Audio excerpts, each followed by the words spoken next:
Ricardo Fernández Aguilá, encantado de saludarte. Buenas noches, ¿qué tal? ¿Qué tal? Hoy hablaremos unos minutos de tu libro en particular, un resplandor inesperado, pero bueno, de la vida en general. También tocaremos un poco los palos. Entonces, ¿qué es lo primero que nos puedes comentar de tu obra? Quizá cómo se fue creando, cómo se fue gestando. Eso es.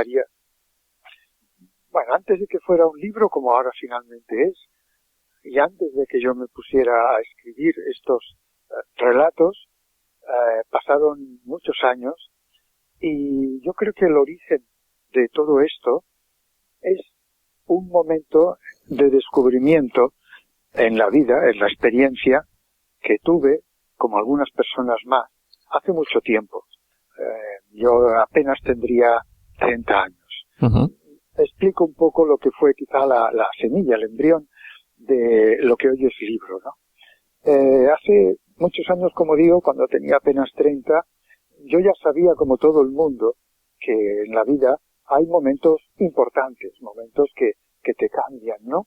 Pues el amor, el enamoramiento, un trabajo que descubres que es el tuyo, que te va bien, para algunos el nacimiento de una criatura, uh-huh. Un fallecimiento, momentos importantes que son decisivos, pero cuyo origen, cuya causa es evidente, está ahí delante, ¿no? Entonces, lo que no sabía yo, y sí empecé a descubrir entonces, es que en la vida también hay, de vez en cuando, raramente, no sé si a todo el mundo, yo diría que no, hay momentos extraordinarios, momentos en los que sucede algo, y esta es la gran diferencia, cuyo origen no entendemos, pero que se presenta y que irrumpe, y que de pronto comprendes que la realidad, que la vida, es más de lo que sabías antes, y que hay, pues, mucha más realidad, mucha más contorno en la existencia humana que no conoces bien, pero que está operando, porque lo que te sucede no son pensamientos, ideas, fantasías, sino hechos. Esto arrancó allí, yo en ese momento, hace mucho tiempo, como digo, no lo explicaba con estas palabras, pero empecé a notar que no me conocía la realidad suficientemente. Y desde ahí se me abrió un deseo de conocer y una apertura, y con los años han ido llegando historias que aquí relato. Uh-huh. Esta sería mi respuesta a lo que podría haber sido el origen. Uh-huh. ¿Y cómo fue la selección de estos relatos? ¿Por qué entraron estos, no otros? ¿Cómo fue este tema? El libro, que consta de 21 relatos, todos ellos basados en su núcleo, en hechos reales, si no, no estaría escrito, porque esta es la idea,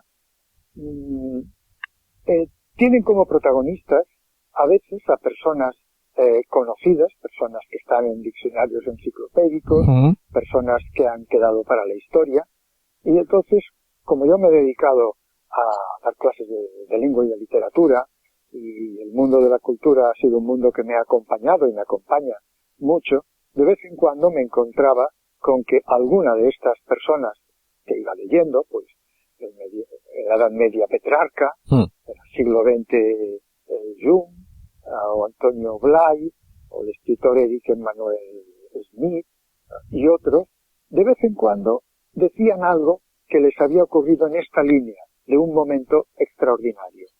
Y como yo estaba abierto a estas situaciones, me las quedaba, las retenía, las apuntaba, y ahí tenía una fuente. Pero luego, por lo que sea, quizá por esta apertura interior, también iban ocurriendo cosas similares, por este punto de extraordinario, a personas de mi entorno, con las cuales hablaba, y también lo iba reteniendo, y en algún caso, como digo en el prólogo, también a mí mismo. Entonces, esta ha sido la idea, reunir 21 historias cuyos protagonistas pueden ser desde personas conocidas que van a pasar, que ya están pasando a la historia, hasta personas desconocidas que no pasarán a la historia, pero que están en la intrahistoria, en la historia cotidiana, en ese trozo que cada uno conocemos de vida de gentes. Y el hilo conductor era este, que ocurriera, sin buscar, un suceso que cambia la conciencia, que te la amplía y para bien.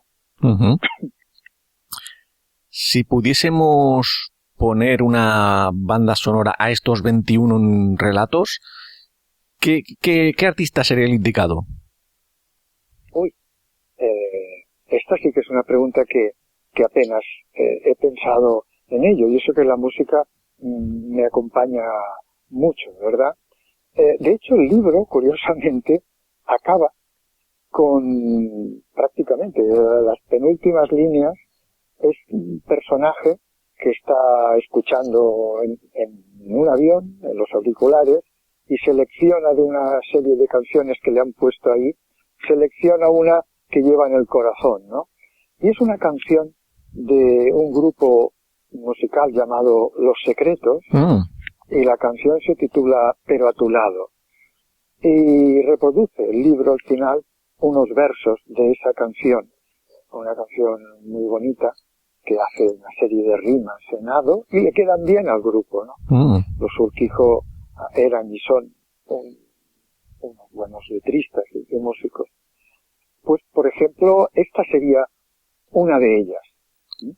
Si me va viniendo alguna más, ya te lo... Vale, genial.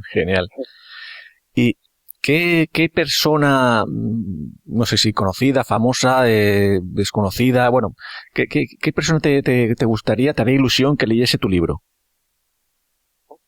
Pues esta, pero que estuviera viva, claro, ¿no? ¿O no? De momento viva, vamos a hacer viva y bueno, y luego hacemos una de fallecida, pero bueno, primero vamos con los vivos. ¿Qué persona me gustaría que leyera mi libro? Pues mira, Pablo Dors, por ejemplo, a quien por otra parte se lo enviaré, pero me gustaría que lo leyera porque él indaga mucho el mundo de la conciencia. No es lo mismo lo que aquí presento, él indaga la búsqueda voluntaria, ¿no? Y aquí, justamente, lo que ocurre son hechos que no se buscan. Pero, por ejemplo, podría ser un buen compañero de lectura, ¿verdad? Sería un buen compañero de lectura. Ya lo creo. Sí. Y ahora, como has abierto el melón, si pudieses sentarte a charlar con cualquier personaje de la historia sobre tu libro, ¿a quién elegirías? En el último capítulo, que se titula La línea de la ausencia, cuando los personajes no son históricos, a los históricos los conservo con su nombre, obviamente, tal cual, porque están ahí y de ellos ha venido la historia, pero cuando no son personajes históricos, sino personas que he conocido directamente, cambio el nombre. Nada de los hechos, que son rigurosos, ¿no? Pero sí el nombre. Entonces, en el último capítulo, el protagonista al que me refiero en la línea de la ausencia, que es el que está más allá de esa línea de la ausencia, está al otro lado de esta vida, le nombro como Antonio Marsal. No es un nombre verdadero, fue alguien de una gran amistad profunda y tenía otro nombre. Pero sí que me gustaría que lo leyera, porque hay mucha complicidad entre nuestras conversaciones, nuestros tiempos en que le visitaba ya enfermo, y lo que en este libro se dice.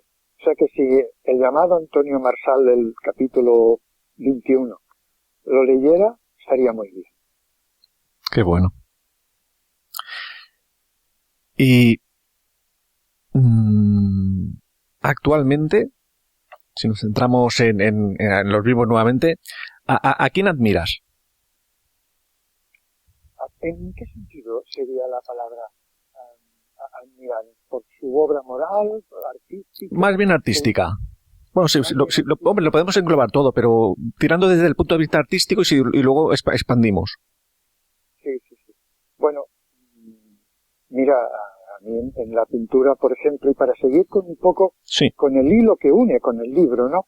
A mí en el terreno de la pintura hay dos pintores, uno vivo y otro no vivo, que me llegan mucho.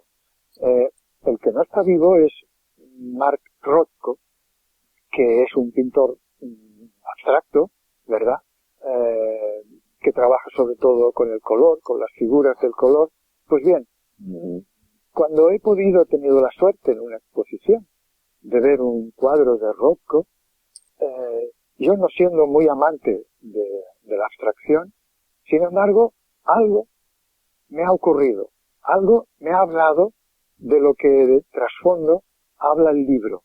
Algo me ha dicho que mire y curiosamente me he quedado ahí sin respuesta, pero sintiendo una vibración distinta con esas franjas de colores tan especiales que al revés de otras obras abstractas que me echan para atrás, esta me ha llamado para adentro. Parece que me hable de algo cuyo lenguaje no conozco bien, pero que está, ¿no? Y luego, como pintor también figurativo, pues me gusta mucho Antonio López.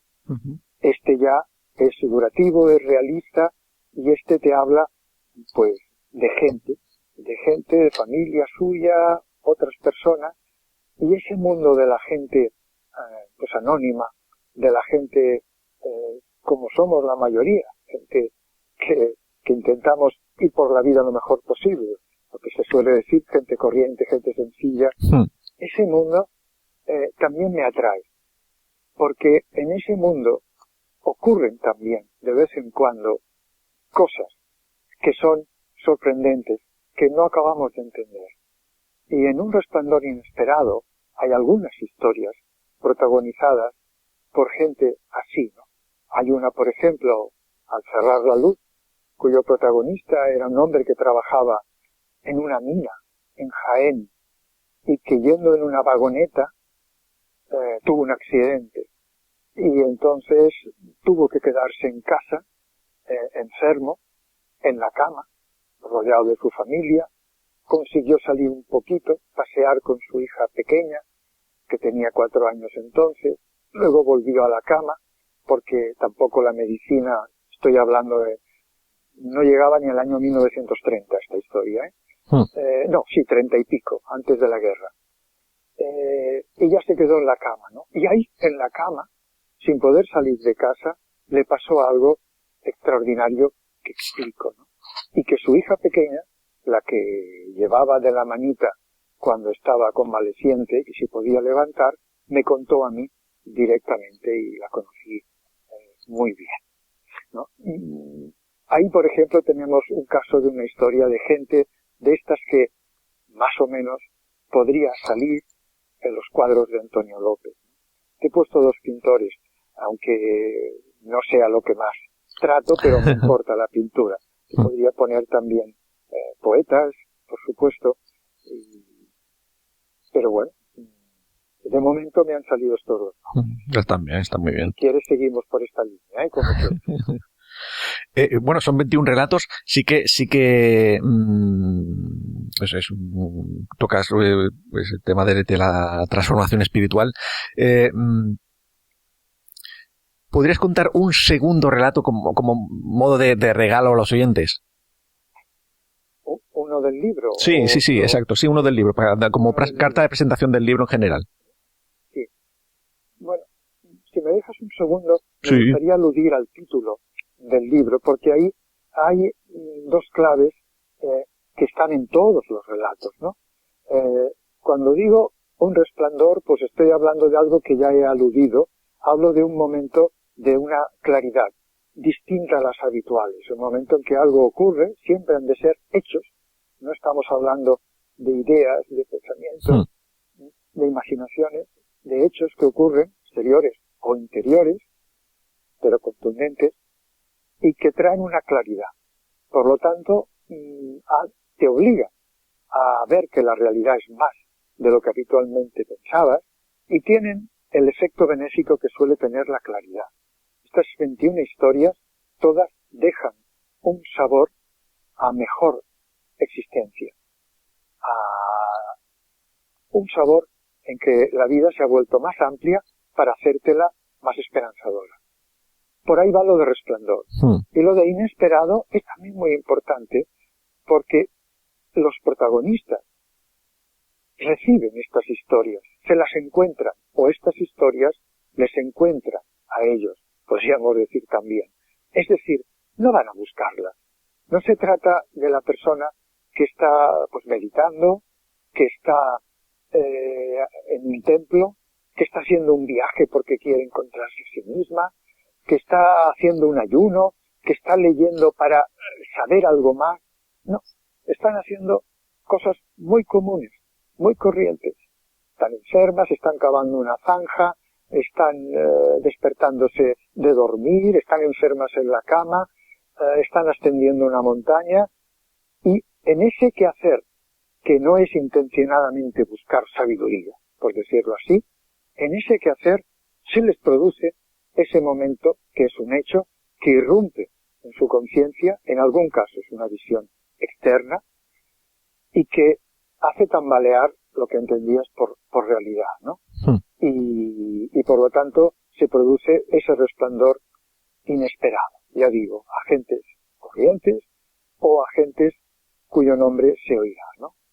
Y bueno, pues hay uno, por ejemplo, cuyo protagonista es el psicoanalista, psiquiatra Carl Gustav Jung, que lo explica discípulo de Freud y impulsor de nuevas maneras de ver la psicología, pero que aparte de sus libros enjundiosos, escribió un libro para que todos, digamos, pudiéramos disfrutar de sus vivencias, ¿no? Que se llama Recuerdos, Sueños, Pensamientos, son unas memorias, ¿no? De ahí saqué esta historia que explica él mismo y que titulo El vecino de Jung, y que voy a contar parcialmente, sí, para dejarla, digamos, en su desenlace abierto, ¿no? Jung tenía un vecino con el que tenía una cierta amistad, pero nunca había ido a su casa. Vivían en casas muy cercanas, pero nunca había ido a su casa. Un buen día, este vecino, pues ya no lo pudo ver más porque le notificaron que había fallecido. No estaba previsto y falleció. Le afectó mucho, se quedó con ello dentro, y un día, muy reciente el fallecimiento del vecino y amigo, se despertó y tuvo algo que él explica como una visión interior. No fue un sueño, se despertó, fue como una visión interior, como algo, entiendo que con los ojos cerrados, pero despierto, vas viendo. Esa visión interior fue el vecino, el amigo, que se le acercaba y que por gestos le invitaba a que le siguiera a su casa. Él, en esta visión interior, siguió al vecino, amigo, que había fallecido, entró con él, detrás de él, en la casa suya, que no había visitado nunca, le llevó hasta su biblioteca, que tampoco había visitado nunca, y le señaló una estantería donde había 3 libros rojos. Y ahí se fundió la imagen del vecino. Al día siguiente, Jung fue a la casa, habló con la viuda, le preguntó si podía entrar por primera vez en su casa, ya le dijo que por supuesto, le dijo si podía ir a la biblioteca, por supuesto podía pasar, fue a la biblioteca, era tal como la había visto en la visión, y en una estantería había 3 libros rojos, tal como su vecino le había señalado. Y uno de ellos tenía un título muy revelador de lo que estaba pasando y de lo que en parte sería, en parte solo, pero en parte, la dedicación de Jung en sus investigaciones. Ahí queda, por ejemplo, una historia. Esto pertenecería al tipo de historias en que se tiene una visión, que puede ser externa, como la del caso que expliqué antes, del que falleció tras un accidente en una mina, o pueden ser internas. Hay otras historias que no son de visiones, son de coincidencias, de lo que el mismo Jung llamó sincronías, y otras son de una comprensión interior súbita, mayor, de la realidad que te está rodeando, de lo que eres, de lo que es la vida, pero con tipo de comprensiones que no son las habituales. Ya te he explicado casi una historia. Y tanto, sí. Y a ti personalmente, de las que has escrito, ¿cuál es la que más te impacta o la que más te mueve, la que más te da que pensar? La verdad es que si las puse, fue porque todas ellas me merecieron la pena de colocar en el libro, ¿verdad? Hay una muy entrañable, no es quizá la más espectacular, pero tiene esa parte inexplicable y tiene mucho de resplandor, y que es la que explica Viktor Frankl cuando estaba en un campo de concentración. Permíteme que, aunque muchas de las personas que van a escuchar el programa Fitness Mental lo conozcan, a Viktor Frankl, haga un recordatorio por si alguien lo olvidó o no lo conoce simplemente, no hay ninguna obligación, ¿no? Viktor Frankl fue un psiquiatra vienés, vivió la época del nazismo, fue enviado con toda su familia a campos de concentración. Antes de entrar a Auschwitz, lo separaron de su querida mujer, porque las mujeres iban por un lado, él por otro, los hombres por otro, y allí vivió pues la dureza de lo que ya sabemos que son los campos de concentración, ¿no? Cuando salió vivo, cosa que su mujer no sobrevivió, se dedicó profundamente a la psicología y escribió un libro, El hombre en busca de sentido, donde explica sus experiencias allí. Y también explica una idea que es básica en su psicología, que se llama logoterapia, ¿no? Y explica que hay una gran importancia en la vida entre si tienes un sentido para tu vida, aunque vivas adversidades, o si no lo tienes. Si has tirado la toalla, si tu vida crees que ya no merece la pena vivirla. Él se dedicó a estudiar la importancia de encontrar sentido o sentidos a nuestra vida y cómo esto puede ayudarnos a superar graves situaciones. Él la encontró en la vivencia de su amada, a la que tenía dentro de su corazón cuando le hacían de madrugada con sus compañeros cavar zanjas, los guardianes de allí, ¿no? Entonces algo le ocurrió, es muy hermoso. La verdad es que este capítulo, que lo saco de sus propias memorias, ¿no?, que han leído no miles, no millones de personas, explica, ¿no? Me parece uno de los más entrañables. El de Al cerrar la luz, uno de los más espectaculares. El de Un año más tarde, que es muy breve y es una sincronía en que un hombre joven vuelve al lugar donde un año atrás estuvo con una persona amiga que falleció.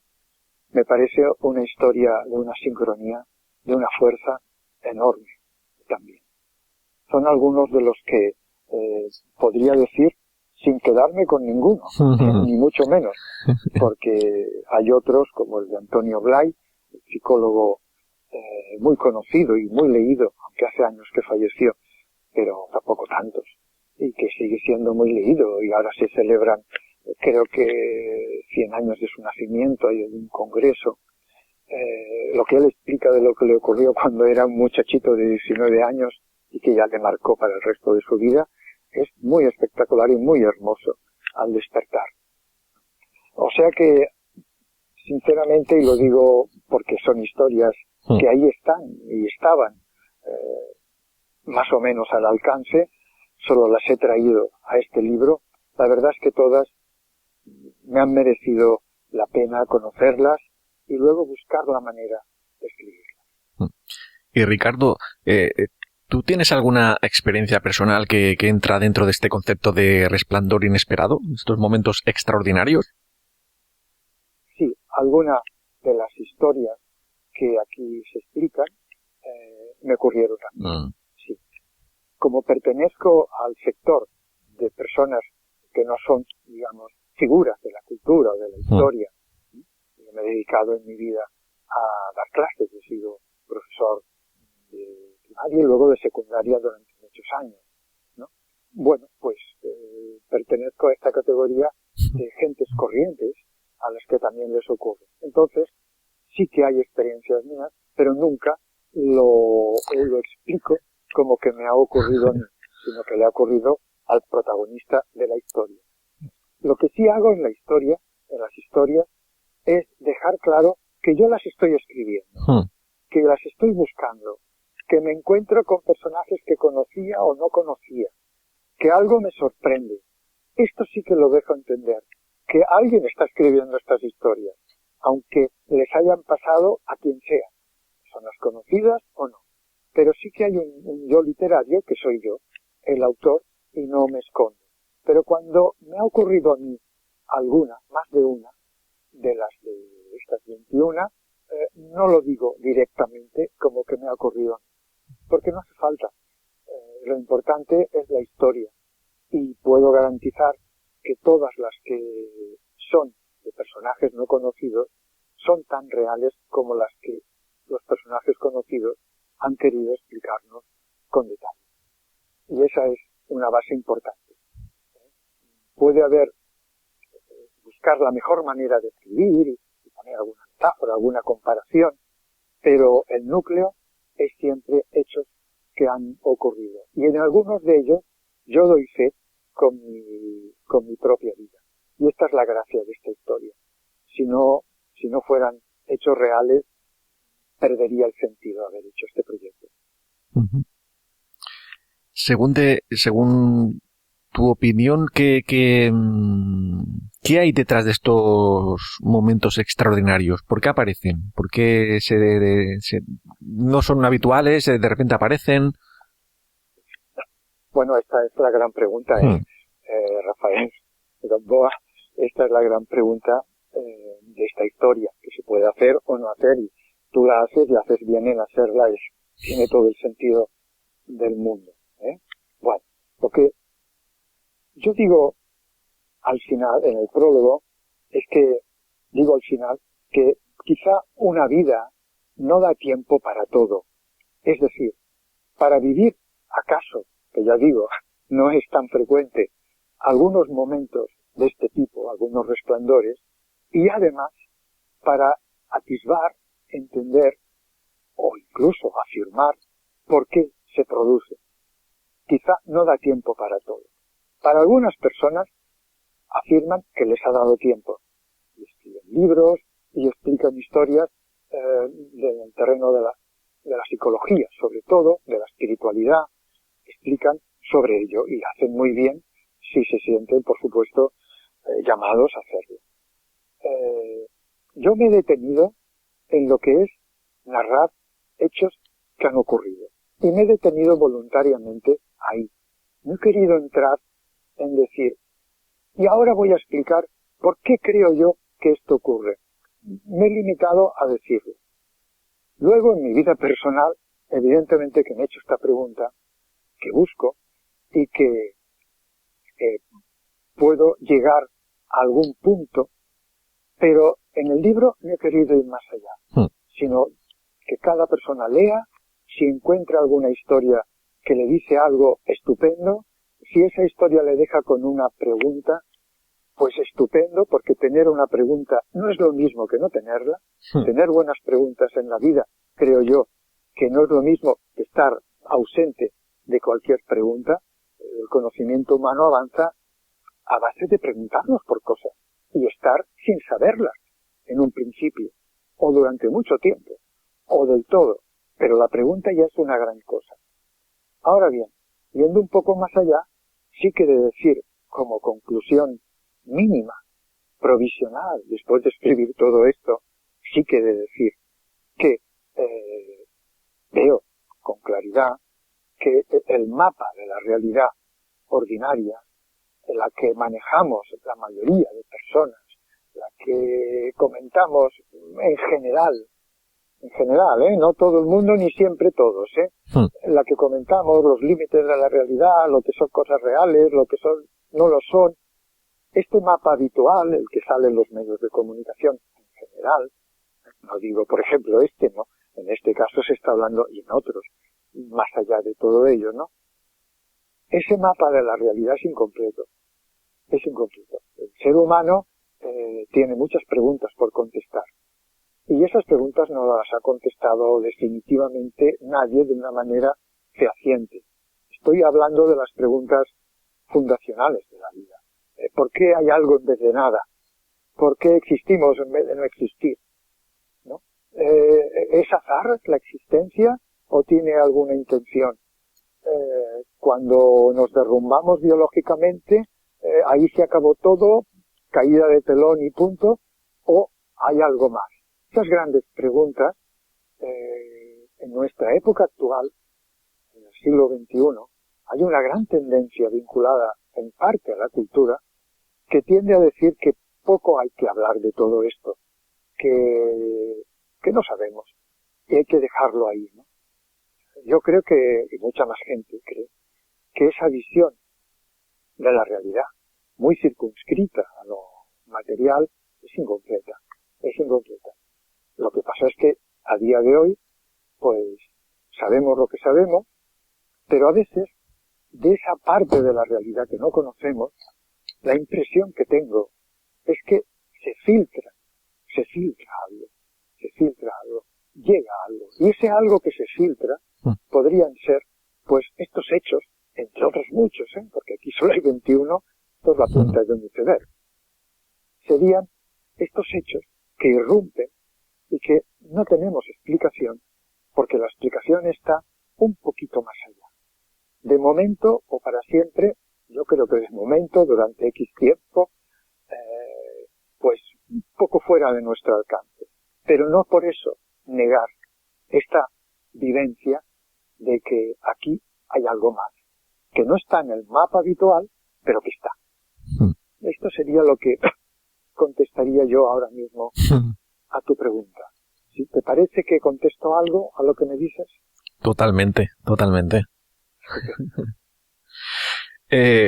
Bueno, tienes mucha experiencia, te sueras un buen bagaje cultural. ¿Recomienda a los oyentes un libro, una película, una música? Sí. Bueno, un libro, mira, yo creo que hay que leer poesía. Hay que leer, no hay ninguna obligación. Pero que vale la pena encontrar voces de poetas, ¿no? Porque, en parte, como ellos se alimentan también de estos momentos abruptos de comprensión, ¿no? Entre mis poetas de cabecera, pues desde luego Antonio Machado, Rilke también, San Juan de la Cruz estarían. Estos poetas creo que vale la pena ir a ellos porque tienen mucho que decir, ¿no?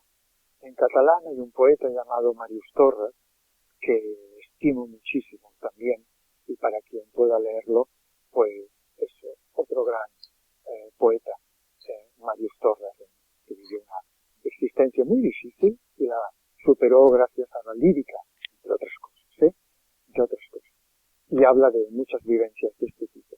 Que creo que tú has hecho de traductor de alguna de sus obras. Sí,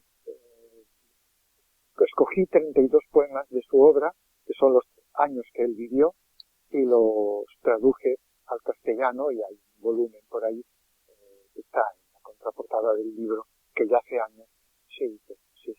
Esto en cuanto a poesía, ¿verdad?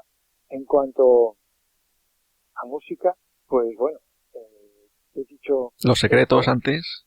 He dicho Los Secretos, pero ¿qué quieres que te diga? Hay un pianista que se llama George Winston, que a veces tiene un CD que se llama Diciembre, December, ¿verdad?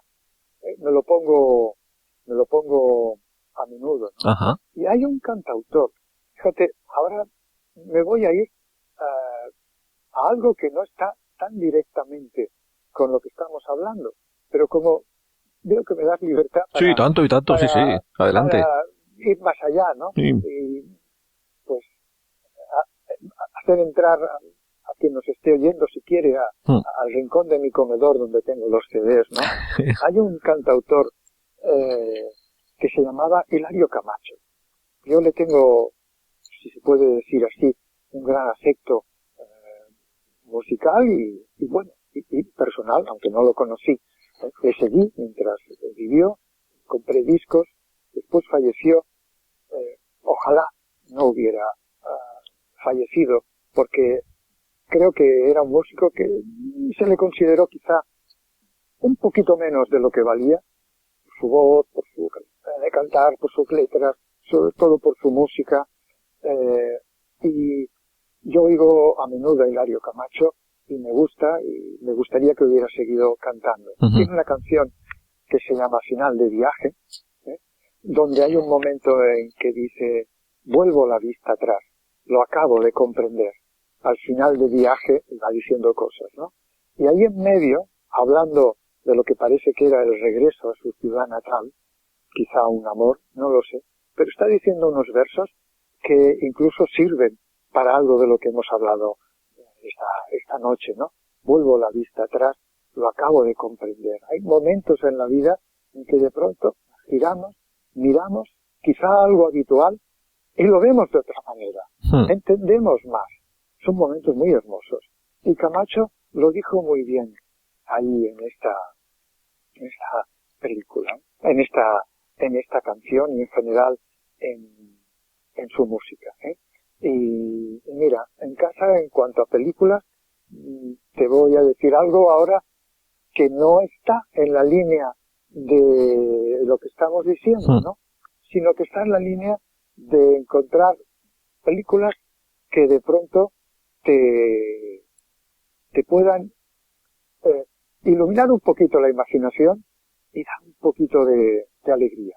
Porque yo intento que este libro, explicando estos resplandores, transmita, acompañe un poquito, repito, pudiera acompañar un poco y pudiera darnos un poquito de calor, porque la vida a veces trae mucho frío, aunque ahora estemos con el cambio pero ya se me entiende y lo entiende todo el mundo, la vida a veces trae frío, trae dureza, y va bien el calor.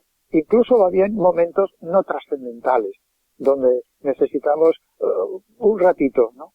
A mí me gusta mucho el grupo ABBA, y el grupo ABBA le hicieron una obra de teatro y luego una película. Sí. Se llama Mamma Mía, ¿verdad? Ya ves tú que no estoy yendo ni al Binoni, ni a Mahler, ni a Mozart. Estoy hablando de músicas populares. Sí. Porque son las que oigo más, esa es la verdad. Aunque me puede gustar una suite de Bach y lo admiro, ¿no? Pero Mamma Mía me da alegría, a mí, a mi esposa también nos da alegría. Y Medianoche en París, la película Midnight in Paris de Woody Allen, tiene un punto de traslación en el tiempo que me encanta, ¿no? Como me gustaba mucho una serie de televisión que se llamaba El Ministerio del Tiempo, que tenía una idea embrionaria, ¿no? Que era que mucha gente lo recordará, ¿no? Había que ir a viajar al pasado y se abrían puertas y ya estabas en el pasado. Ahí ya me estoy acercando un poquito más a algo del libro. Estas son las cosas que ahora se me han ocurrido. Cuando colguemos, se me empezarán a ocurrir músicas, películas, y diré, vuélveme a llamar. Bueno, antes nos has invitado a digamos, metafóricamente, a entrar en tu comedor para ver los discos. ¿Cuál sería si tomamos en concepto toda la casa entera, cuál sería el objeto más curioso que podríamos encontrar en tu casa? El objeto más curioso que podríamos encontrar sorprendente. Sí. Yo creo que no sé si esto le sorprenderá a nadie, porque no es la lámpara de Aladino, ni un diamante, ni nada especial. Algunos muñecos. Sí, algunos muñecos muy antiguos, que hace mucho tiempo que acompañan mi vida y la nuestra, y que les tengo mucho cariño y siguen estando en su lugar. Y bueno, no sé si a veces de noche cuando dormimos se mueven como los de Toy Story y hablan entre ellos, pero tienen ahí un papel entrañable y yo creo que sería puestos a llamarle objetos, que ya te digo que los puedo poner en duda, sería lo más que destacaría en estos momentos. Bueno, Iker Jiménez creo que ha hecho algún programa relacionado con objetos con muñecos que se mueven por la noche y tal, ¿eh? ¿Quién? ¿Con dónde eso? Iker Jiménez, el de Cuarto Milenio. Ah, sí. Pues no, sí sé quién es, pero no lo sabía. Sí, bueno, sí. Estos, si se mueven, son muy discretos, pero ahí están y siguen fieles a nuestra existencia acompañándonos y nosotros a ellos. Sí, no lo sabía, no lo Iker Jiménez. La Toy Story sí que fueron unas películas maravillosas. Y tanto. Para mí. Ya vamos a ir cerrando la charla, que nos hemos alargado porque estoy tan a gusto, no sé si te pasará igual. No, completamente, Rafael. Estoy muy a gusto y yo ya vi que las entrevistas que haces, porque he oído algún podcast, tienen este punto así comunicativo, transparente, nocturno, fácil de dialogar. Ya lo he podido oír y me ha gustado, claro está, ¿no? Y ahora lo estoy experimentando. O sea que tú mismo. Una experiencia más. Ricardo, ¿qué herencia te gustaría dejar ¿Qué herencia espiritual te gustaría dejar? Bueno. De tu paso por este planeta. Como diría Homer Simpson a la pregunta, mosquis. Vaya pregunta, es buenísima. Pero no me la esperaba, pero vamos a ello, ¿eh? Vamos a ello.